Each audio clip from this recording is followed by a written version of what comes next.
Magandang araw sa inyong lahat. Halina't kilalanin natin ang isang atleta, coach at PE instructor na nagtuturo sa Universidad ng Perpetual na si Omar Paredes. Alamin natin ang istorya ng kauna-una ng Filipinong Norseman finisher at kung ano ang kanyang mga pinagdaanan.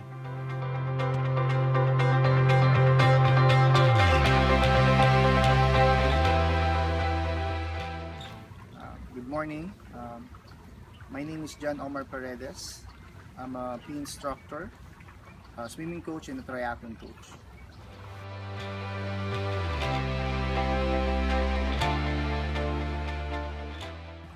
Kamusta po buhay niyo noon? Well, nung kabataan ko naman parang katulad nyo lang, no? Gusto lang aral tapos hanggang na-inlove ako sa swimming. So ang naging buhay ko noon, training school.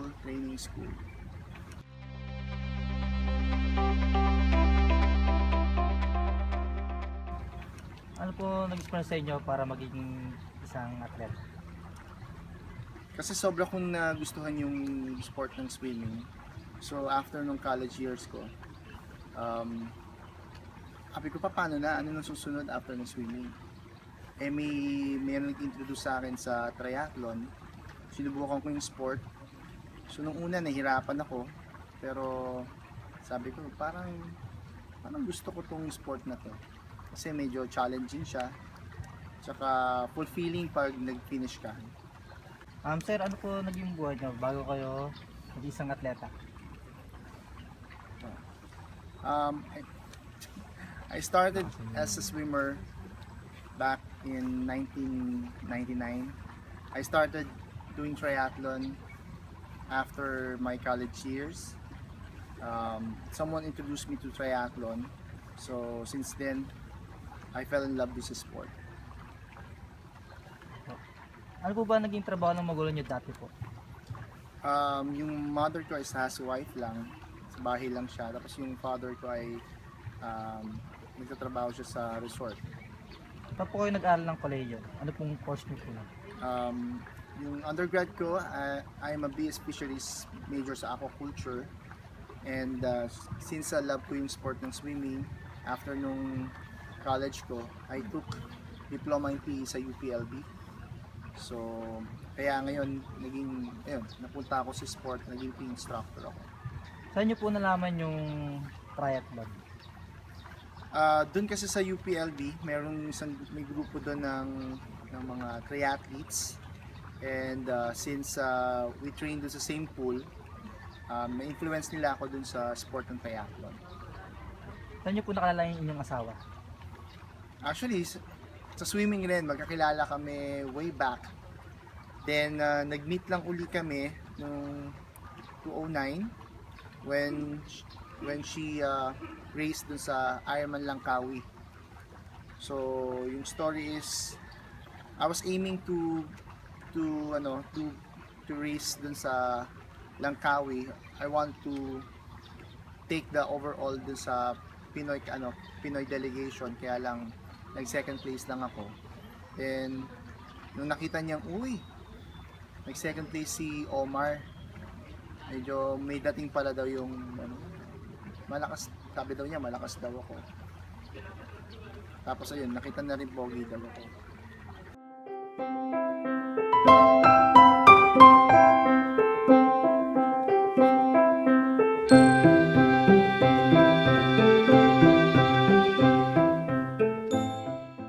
Ilan na po naging anak niya?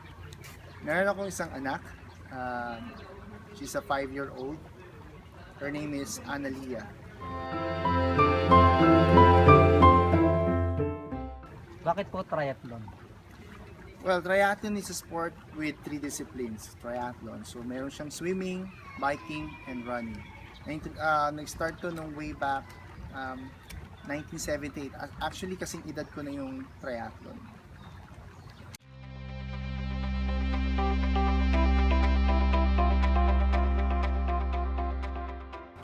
Nakailang full triathlon na po kayo? I did 7 full Ironman distance. nakasama na din yung last kong race is the Norseman. Saan po kayo nagsimula? Ang triathlon?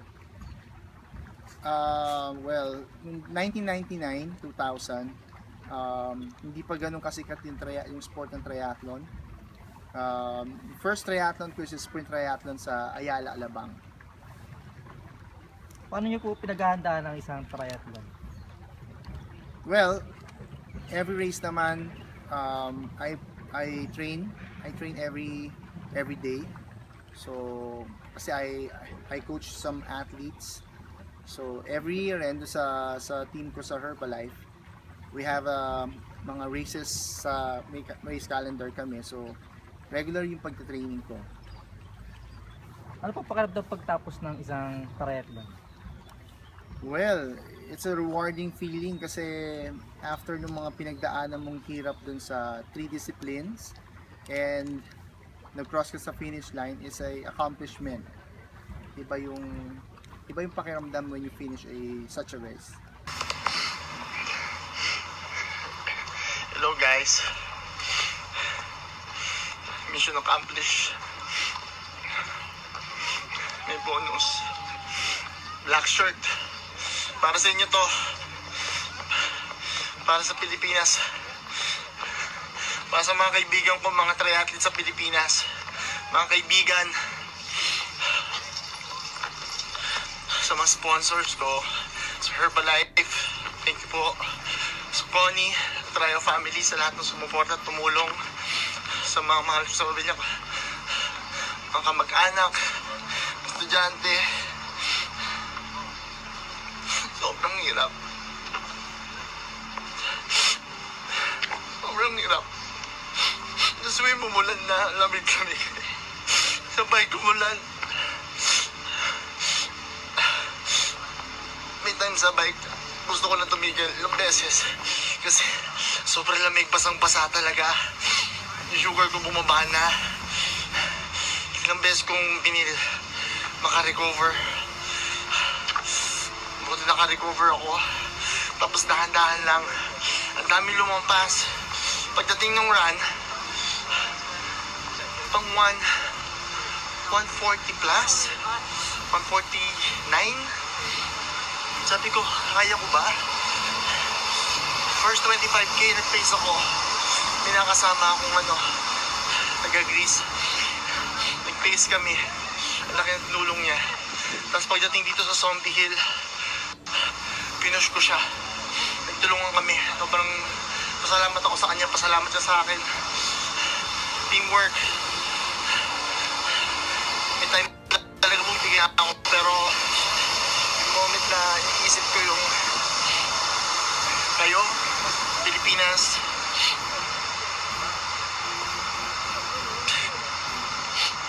hindi ko pa lumaban. Hindi pa tapos, sakit pa ako doon.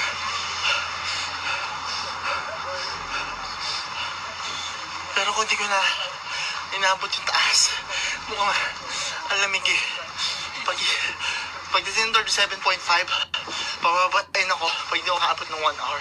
Pero black shirt pa rin yun. Ayoko na. Ano ka? Dito na tayo eh. Balik ka pa. Sige guys. Magkita tayo sa Pinas. Maraming salamat.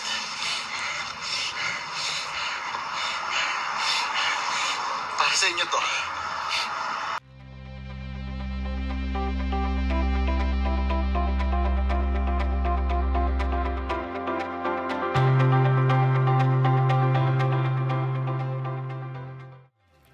Ano nga ba ang triathlon? Ang triathlon ay binubuo ng 3 endurance discipline. Ang una nito ay ang paglangoy, sunod naman nito ay ang pagbibisikleta at ang huli ay ang pagtakbo. Ang triathlon ay isang sport ng pagpo-focus sa kombinasyon ng workout at general strength conditioning. Maituturing na isang bagong sport ang triathlon na isagawa ang kauna-unahang triathlon race noong 1974 sa Mission Base, San Diego, California sa pamumuno ni Jack Jackson at Don Shanahan sa San Diego Club.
Anong training po ginagawa niyo?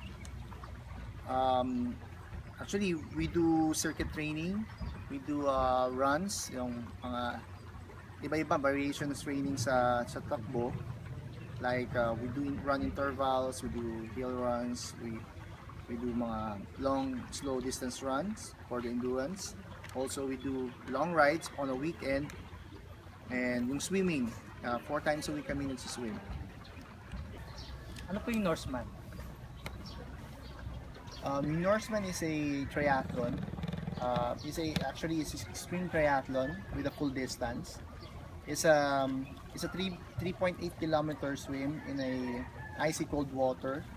So yung maybe mga actually 13 degrees, and it can go as low as 10-11 degrees. And after that you will bike 180 kilometers. So with a elevation gain of 3,000 plus 3,800 meters. You will bike sa 5 mountain passes, so medyo mahirap yung bike kasi mostly climb. And after that you will run a full marathon, a 42.2 kilometer run, and you will run all the way dun sa going to Mount Gastotopen. You will finish at the top of the mountain.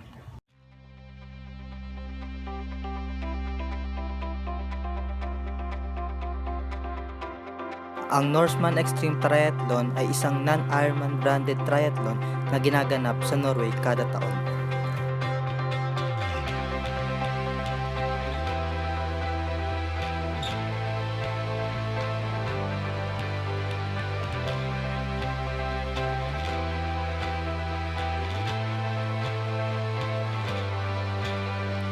Sisimulan ang paglangoy sa Hardanger Fjord patungo sa local town at magbabike sa bundok ng 180 kilometers at susundan ng 40 kilometers uphill o pataas.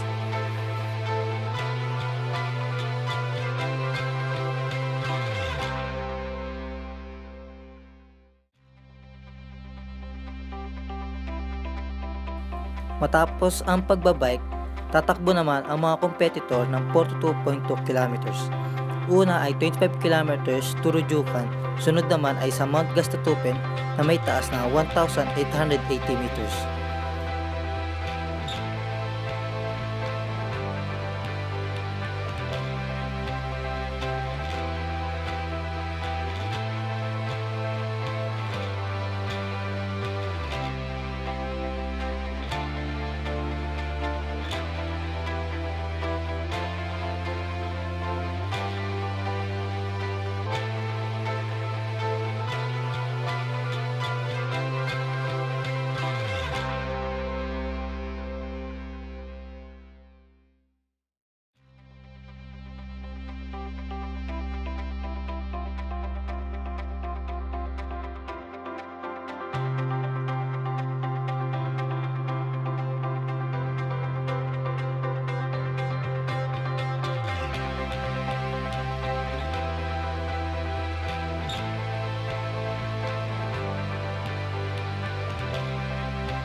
po nalaman yung Norseman, tsaka ano po nagutsok sa inyo para sumali? Actually, yung story is hindi ko gustong salihan yung Norseman. My wife did register nung last year. She wanted to do the Norseman kasi one of the bucket list yun. And I recall yung Norseman, I saw the Norseman video and sobra ako natakot kasi nakakatakot siya. Hindi ko gagawin talaga siya kasi pwede ako mamatay. And well, nabigyan ako ng opportunity last year. I go, well, ito na yun eh. So nabigyan ako, sige, let's do it. Ano po feeling nyo nung nasa bahagi na po kayo ng Norseman? Well, isa sa pinakamahirap na race na ginawa ko sa buhay ko is yung Norseman. I never felt so drained, so tired sa isang race dun sa Norseman. Kasi, well, the swim is cold. I freak out dun sa swim. I'm a swimmer, so I never, that's supposed to be my strength. Pero nung nag-jump ako dun sa barge, gininaw ako. Tapos yung wetsuit ko, nagkaroon ako ng wardrobe na malfunction. So, umangat yung wetsuit ko kasi nagbaro lang naman ako ng wetsuit. Hanggang pinapasukan yung wetsuit ko ng tubig na sobrang lamig. Yung lamig kasi, hindi nawawala eh. Opo. Tapos, we started at 5 a.m. the morning with some parang konting ulan, tapos may konting hangin. So, medyo malamig. Tapos, medyo sabi ko, teka, ayoko pang mamatay. So, I pray. Nailala ko yung mga mahal ko sa buhay. So just I pray, tapos I just keep my stroke. Tuloy-tuloy lang ako tuloy-tuloy. Kailan po ba yung Filipino sumali sa Norseman? Yeah, I was the first Filipino to join the Norseman. Although may mga Asian countries na rin na sumali, pero for the Filipino, parang ako pa lang yung sumali.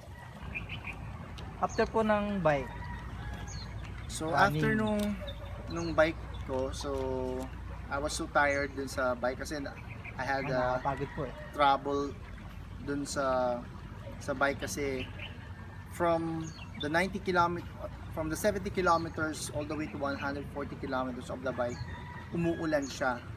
At hindi lang basta ulan, so yung ulan may kasamang hangin, and when you biking for several hours, may mga downhills, that's medyo mabigat kasi ang lamig-lamig na.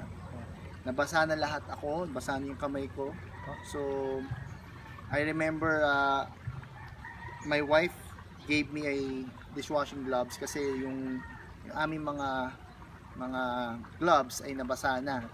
So habang imagine yung parang basang yung tubig na nasa ref, nasa freezer kinuha mo, ilagay mo yung kamay mo doon, ganun yung lamig. So, na hindi nawawala. So, namamanhid yung kamay ko, so I have to change gloves. So, when I changed to dishwashing glove, nakatulong siya hanggang matapos ko yung race. So, nung nag-start na ako ng run, actually sabi ko yung run yung feeling ko doon ko ibibigay. Kasi my game plan was to go hard sa swim, try to do as much as keep distance the bike, and from the off the bike hanggang do sa 32 kilometers, that will be yung aking move. So I ran a good 20 for the 25 kilometers. Maganda yung run ko. So may naging friend pa nga ako dun sa run course, si Billy from Greece. Actually he was aiming for his third black shirt. Malaki na tulong niya sa akin kasi ang ganda ng pace niya eh. Maganda siya, veterano siya, so magandang sumabay sa kanya. Kaya lang nung pagdating ko doon sa 25 kilometers going doon sa Zombie Hill, doon na yung nararamdaman ko lahat na ng pagod. And then when I checked doon sa gate, I was 151 na. So there's only 160 athletes na kailangan doon sa black shirt. So sabi ko, I had to dig deeper. So pagkuha ko nung meron akong nakuhang pakwan, hinabol ko na yung mga tumatakbo pataas. And luckily na since everyone is so tired, dahan-dahan ko nakapag-move up ako dun sa mga naglalakad. Then hanggang nahabol ko ulit yung friend ko na si Billy. Then we maintain na lang yung our positions all the way to the 32-kilometer mark. Ano po naging feeling nyo ng buong isang karera, ng isang race po? Well, parang siyang ano rin eh, parang feeling yung pakiramdam. Kasi may magandang pakiramdam ka, tapos mamaya parang wala, feeling mo ubus ka na, tapos mamaya sumasakit na yung legs mo. Then after nung race, syempre yun is a good feeling na natapos ko yung race. Kaya lang I was so tired, I was crying dun sa finish line, and I'm having a hard time walking kasi sobrang nagka-cramps na yung left leg ko. Sa buong triathlon po na nasalihan nyo, ano po yung struggle na naranasan nyo? Well, yung struggle kasama naman sa training, yung nahihirapan ka sa mga training, pero kasi ang work kasi is dun napupunta yung work eh. Kaya makikita mo lang pagdating ng karera parang ang dali-dali lang, pero hindi naman nakikita ng ibang mga tao kung gaano kahirap yung training. So nababase minsan yung race mo dun sa naging training mo. And I think I still prepared dun sa mga kumbaga masaya pa rin ako dun sa naging training ko for the Norseman. Balik naman po tayo sa Pilipinas. Ano pong mga triathlon na nasalihan nyo dito? Well, yung mga races na sinasalihan ko dito sa atin sa Pilipinas, meron kami mga Tri United Series, kaysa yun, tapos yung Cobra Ironman. Actually, maraming mga races na nag-schedule this year. So, pero hahanap lang kami nung kumbaga yung A-race namin.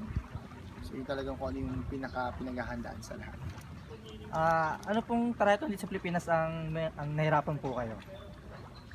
Well, nag-start ako marami kasi siyempre ano pa eh, bago pa rin talaga sa'yo. So since baguhan ka, every time na nag-race ka, medyo mahirap sa'yo yun. Mahirap yung mga mahabang distance at medyo iba yung course, iba yung train.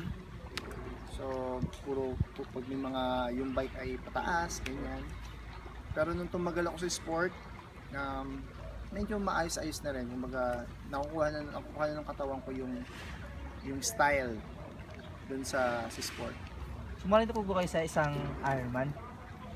Yes, naka-4 na Ironman ako sa Malaysia. So yun yung isa sa mga malapit. Tapos marami na rin ako mga 70.3 na salihan dito sa atin sa Pilipinas. At meron ng iba pang mga branded names ng mga races. Ano-ano po yung mga achievement na nakuha nyo po dito sa Pilipinas? Actually, I'm always on the top of my, hindi man, nasa top 10 ako ng age group ko palagi pag ako sumasali, top 20, at minsan may podium rin ako. So yan. Sino-sino po yung mga natulungan nyo sa pagka-triathlon? And since I'm a triathlon coach, I have a triathlon coaching dito sa Los Baños. Well, Los Baños based kami. Ang name yung coaching ko is the Trio Coaching. Actually, nakakatuwa kasi marami na rin ako napalakas at marami na rin mga natuwa sa pagka-triathlon, pag-race, kasi nabago yung buhay nila. They became happier. So, yung healthy active lifestyle kasi yung importante ngayon eh. So, parang they look at a parang better feeling sa buhay because of triathlon. Ano pong may papayo nyo sa mga gustong mag-triathlon? Well, kung gusto nilang pasukin yung sport ng triathlon, so first, kailangan nila talagang mag-train. So, maybe siguro pag-aralan nila yung sport. Medyo mahirap yung sport, medyo magastos yung sport, pero marami rin naman siyang benefits. And kung magti-train sila, so make sure na pag-aralan nila yung technique doon sa swimming, kasi sa mga mahirap i-develop yung swimming. And proper equipment, gears doon sa bike, kasi critical rin yung bike. And do the training progressively. Maraming kasi mga nagsimula gusto agad lumakas, pero di ba, and nangyayari na burn out sila, or yung iba na injured. So if you want to stay long dun sa sport, try to do it progressively, try to enjoy it, kasi the sport is so good, so beautiful, kasi it helps you a lot. So maganda tumagal kasi sport.